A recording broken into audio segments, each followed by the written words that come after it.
mentor or a moment or maybe a need that you just could not ignore that inspired you to invest in our community? Well, I love the fact that Deb is already taking pictures because I've known her for, I'm not supposed to say that, am I? But she's always got a camera in her hand running around. Thank you for that question. I think it is really a wonderful thing, and it made me sit back and try to remember some things.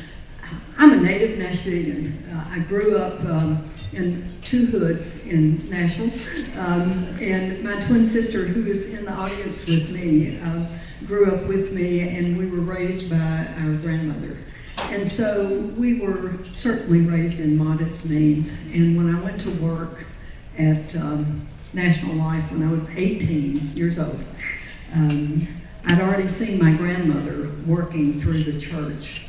But I got introduced to United Way because I went to work at National Life. And National Life was a big, big supporter of United Way in those days. And so I started at 18 giving money to United Way, the fair share thing. And just a few years later, I got asked to start helping raise money for them. And that allowed me to see so many different organizations in our community that were really helping to strengthen who we are as Nashville. So I think that's really how I got started with that. So thank you for asking that. I became interested in history because in school that was the only thing I excelled in. But in 1972, I was given the 7th grade Tennessee history class at Hillsboro, and the book wasn't very good, and so I tried to reinforce what wasn't there with having the children work on the community they lived in. Hillsboro, Acres Fork is right in the center of a group of one-room schools that were consolidated over time, and so these little communities needed to be recorded, and so I had my students do the research, and I had the great fortune of asking one of the teachers on the faculty. I said, I need somebody from Bingham to give me some background. And so after school, we went down and visited a lady named Nan Chapman, and she was in her 80s, and she had been there all her life. And so that was the beginning of my learning about Williamson County, because I wasn't from there, but my wife grew up there.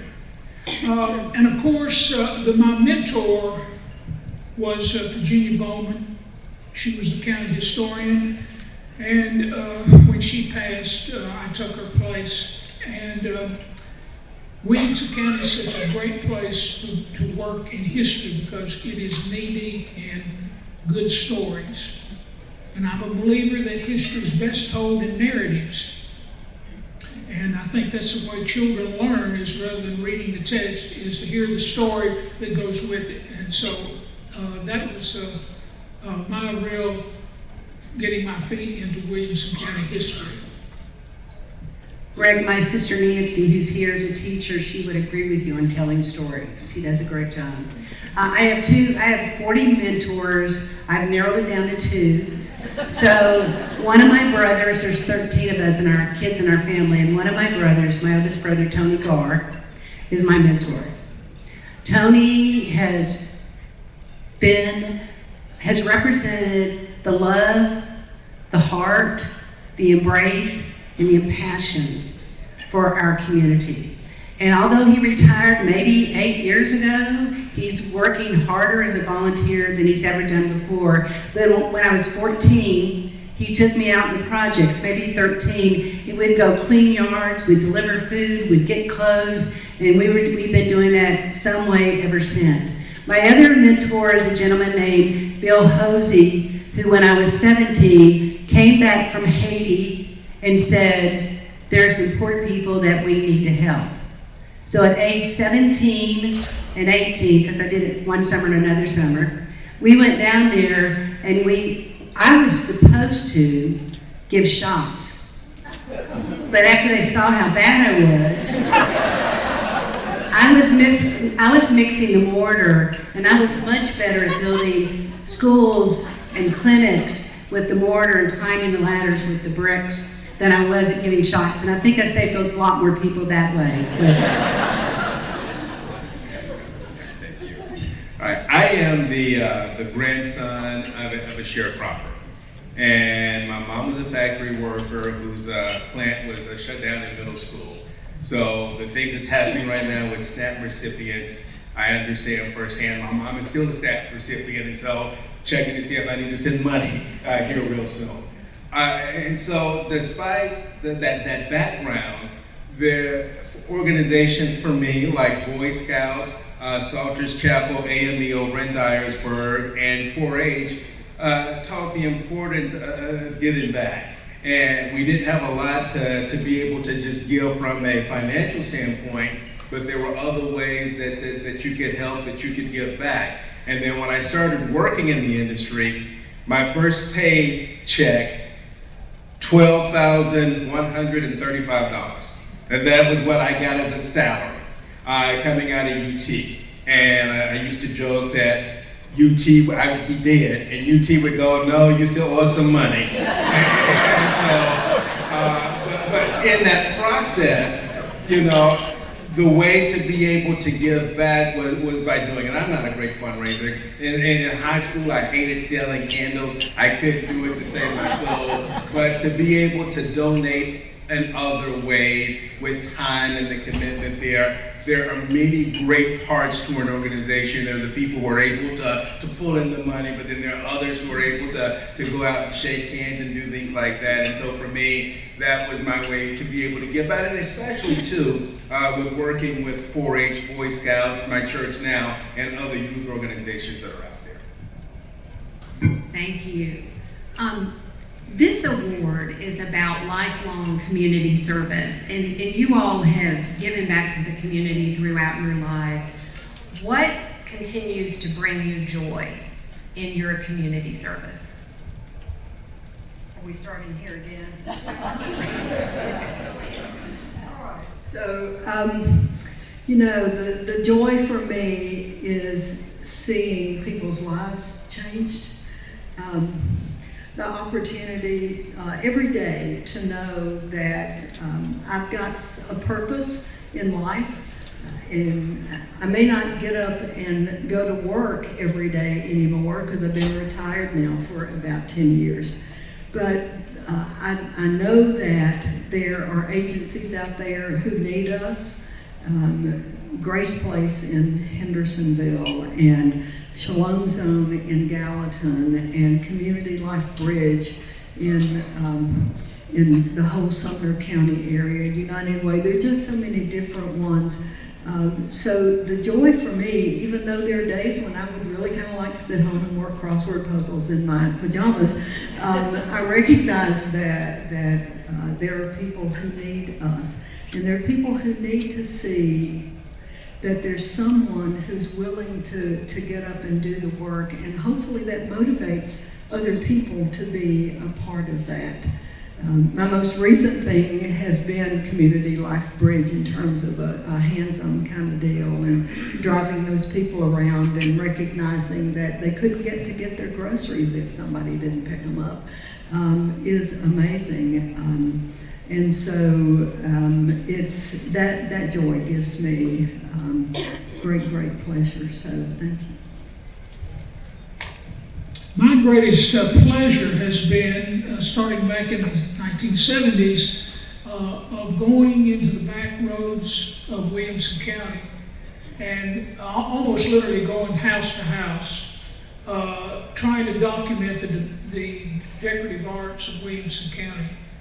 And I've been in almost every house that was pre-Civil War in Williamson County, and got to know all those people. Unfortunately, those that I met in the 70s are no longer with us. But they gave me stories and insight into what it was like to live in those communities. And that's really been, I think, my greatest legacy to the future generations is I have tried to collect those stories and pass them on in book form or giving talks. because if you don't ask the right questions and get to know the right people, those stories will disappear at their death. I have the best job. I get to help promote people and things and events and activities for a lot of nonprofits. Leland and I work together in some. But one thing that I really appreciate is that one day I received a phone call, and y'all may know him as Father Philip Breen. And his brother was Father Joe Pat Breen. Joe Pat was famous for being notorious. And he was always causing trouble, but it was good trouble. But one day his brother called me up and said, Deb, you know, I have this brother. He gets all this publicity, and I don't get anything. And he was getting ready to celebrate his 50th year as a priest, as was his brother. And I said, well, let me work on it. So I said, send me everything you can about you. And he did, and I looked at it, wrote it up, and I gave it to a friend at the Tennessean, and I said, this deserves a story. And 3 weeks later, front page of the Tennessean is Father Philip Breen serving communion at church, talking about 50 years of service. Front page. I mean, you know, I always say you work hard and get lucky. I got lucky. But he appreciated that so much, and his heart was so warm because of all the love that was extended to him after that front page article appeared, which is still on my wall at my office, and he died 3 months later. So to me, that's what we get to do, is help the world know about good people, good things, and good events. I think for me it's similar, you know, just being able to see the joy from people. And, you know, at the same time, you hope that as parents, then we're setting a good example for our children. And my son is here, Taylor, or Sunset Red, if you want to look him up on SoundCloud. Parental guidance advice. All right. But you hope that when we take him to the mission on Thanksgiving and see that we have been blessed, and then, you know, just from where me and my wife have started from, being able to give back, or like at Christmas time, our church will give baskets to those in need. And so on the Sunday for Christmas, my wife, or the Saturday before Christmas, my wife and I will go out, and just the fact that you see somebody and the joy and the happiness. And so it's being able to make that connection, which for me is extremely hard, because it may be hard for you all to fathom this, that I'm an incredibly shy person. And so I'm a shy person, even though I'm asking you to get dressed with me every single morning. But by nature, I am shy. So this gives me a connection to go out to meet people, to say hello to everybody. And again, whether it's giving the Christmas baskets with my wife, or just meeting other people at different events and just shaking their hands and saying hi, and the connection that you're able to make with them, I think is a joy and a spirit that we all get from this. Leland, I'm coming back to you. All right. I'm going to ask each of you a unique question. You have informed and uplifted viewers for decades. What has being a steady voice in both calm and crisis taught you about giving back and community resilience? That there has to be a steadiness in everything. And so my good friend Henry Rothenberg is here, and so one of the things that we have to deal with in severe weather is making sure that when we're giving you weather information, that we don't freak the heck out of you, because if we're freaking the heck out of you, you're forgetting everybody else and just running around the house. And so we try to be calm and steady throughout that entire process, and that has to be part of the mission in giving back. You know, there are the highs, there are the lows, but it's important to be steady as being part of these organizations, to be steady and know that you're going to have these ups and you're going to have these downs, to be able to be steady and know how to get through the hard times when those things come our way. And thank you for that, Leland. You're my go-to station when we have severe weather. Deb, You have built bridges between business, nonprofits, and civic life. What have you learned through your community service about how communication and connection work together to strengthen communities? Networking is everything. Building relationships and not taking advantage of anyone is the way that you do it. And some of the ways that I've done that, and I see some of the people in the room that we've done this together, and that's Operation Stand Down of Tennessee, whereas the soldiers who are being retired out of the service, out of Fort Campbell, I think there's 800 a month, that they're looking for jobs, and that we end up doing as volunteers is we meet with the soldiers, the retirees now, or they're getting ready to retire, and we do presentations and talk to them about how they can meet other companies so that they can be employed, to let other people know the talent and the leadership that they carry.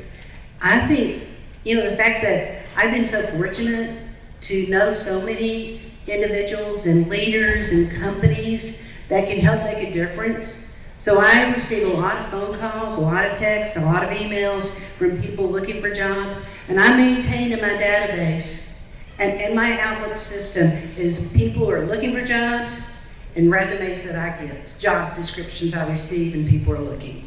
So I think that's a blessing that we can help other people that are wanting to advance themselves and get ahead. Quick follow-up question. Do you ever sleep? My husband says no. No. Then I wouldn't be able to do all this. No, you're amazing. Rick, as a historian, you've ensured that Williamson County history and our shared stories aren't lost. Why is preserving history so vital, and what do you hope that history teaches us about making our communities better? Well, the old saying, if you don't know your past, how are you going to face the future? Williamson County is a county that when Lane and I moved here in 1970, the population was 34,133, and today we're bumping 300,000. So I think what I have been doing over the years is, of course, as I go out across the county, I have been collecting photographs, building on the collection of Bob and Jackie Canada, who, while I was teaching, they were actually on Main Street and people were bringing in photographs. But what these photographs, and I'm up now on my Flickr site, I'm 26,000 or something. Of the books that I've done, I try to fill them full of photographs because the photographs are really the window of the past for the future. I've been always trying to collect buildings and things that are no longer standing, bridges. And I've also tried, probably not many in the county before me, is trying to include the Black community. I believe in including and doing the whole story. And in all my books, I try to at least to give a decent portion of it into African American history, because in Williamson County it had been neglected for so long. And that's going to be, I hope, a check mark by my name when I'm gone.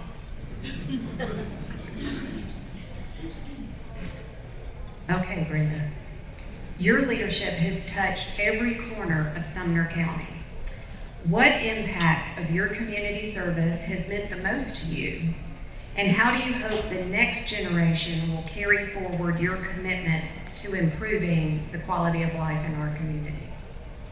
So, Grace, that's kind of like asking me which one is my favorite grandchild. That's impossible, really, to say. Deb is absolutely right. Networking is everything. I remember Deb coming into one of our chamber meetings, or maybe it was a Rotary meeting, I don't remember, but she's talking about networking and all of the things that you have to do. Charles mentioned that I've been a fundraiser, and people, when I walk up, kind of hold their back pocket because they're afraid I'm going to be asking them for something. And they're right. So I know that that's where I am. But it was hard for me to narrow this down, and so I really kind of narrowed it down to about 4. And I want to tell you about Leland, because one of the first times that I met him, I literally asked him to come and be the MC for a fundraiser for the Gallatin Shalom Zone. Now, many of you probably don't know what that is, but about 23 years ago, I guess, the Sumner County Board of Education decided to gift an abandoned school to the Shalom Zone. And what we wanted to do was to renovate that school to make it a community resource center. We raised $4.5 million to make that happen. And that organization is thriving today as a result. So what I asked Leland to do was to come and MC our first fundraising event, and guess what we did? We had the Fisk Jubilee Singers to come to Hendersonville to give a concert.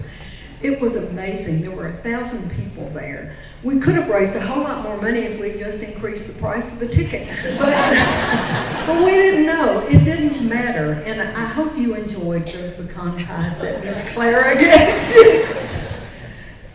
Deb and I have worked together on so many different things, including Leadership Middle Tennessee and Cumberland Region tomorrow. But the second thing I want to talk about is my involvement with Ball State Community College, because I ran the foundation there.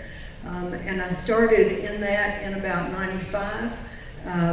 We probably, over the 9 years that I was there, gifted somewhere around 3,500 scholarships and raised a $2.5 million endowment. I don't say that because I did that. I did that with people who worked with me, networking, understanding who they were, building relationships with people is what you have to do, because this is what you have to know.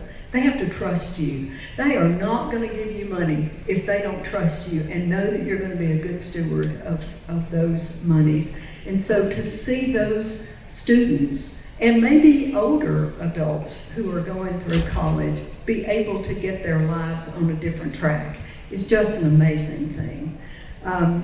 More recently, and I've mentioned this before, the transportation program that we started in the Sumner County area. I was on the founding board for that, and we finally settled on transportation. Ed Cole came out and helped us with what was going on with Senior Ride in Nashville. And so again, it's that networking. It's who you know to make things happen. And so we got that program. More recently, I've just joined the West End Home Foundation board, and I've got a shout out of group over here. So they're here to support me as well.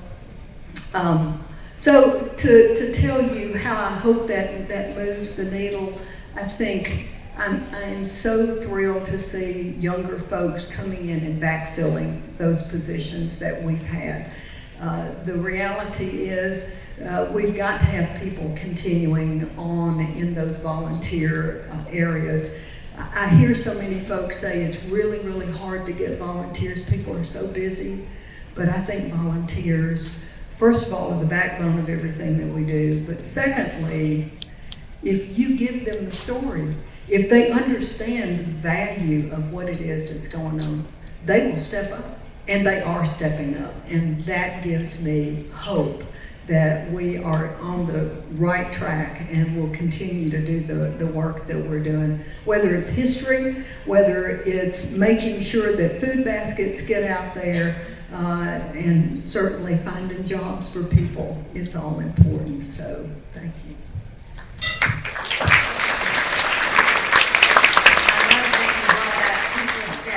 We are really fortunate to live in Middle Tennessee where people do step up, and I'm thinking about Channel 5 and the drive you've had for Second Harvest Food Bank in the midst of the SNAP funding dilemma.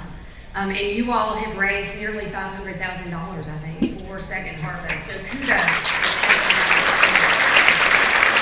Let me just add to all of you all, the first day Henry and I were out there, people were coming by. The original goal was 100,000. We were 100,000 and then more in food donations.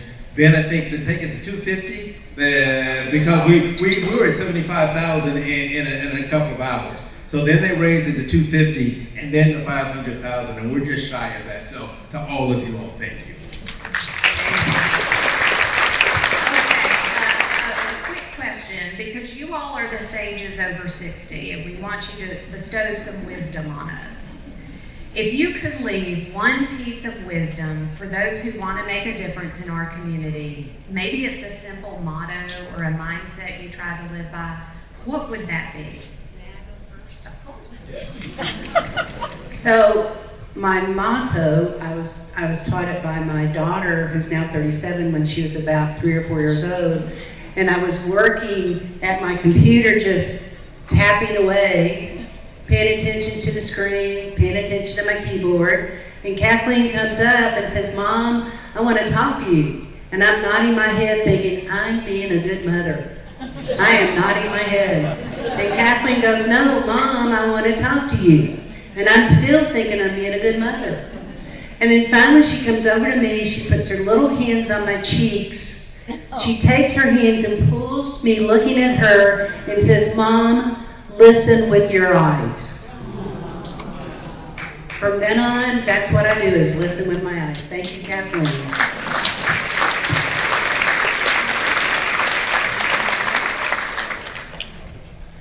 Well, I didn't have my daughter come and do that to me.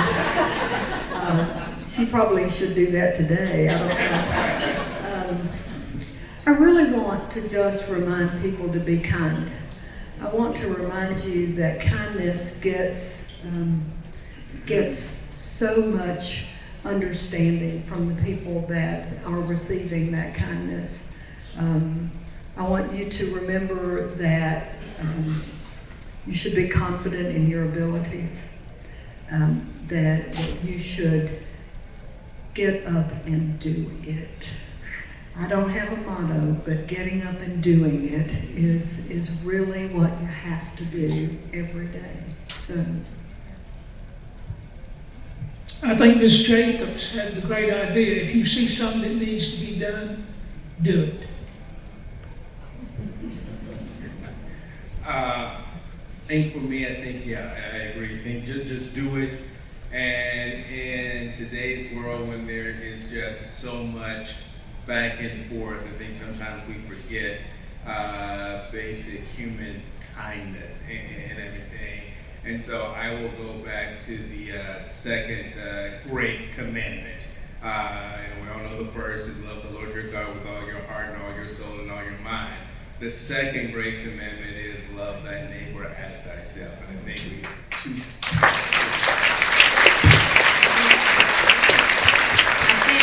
that is a wonderful note to end on. And please join me in another round of applause.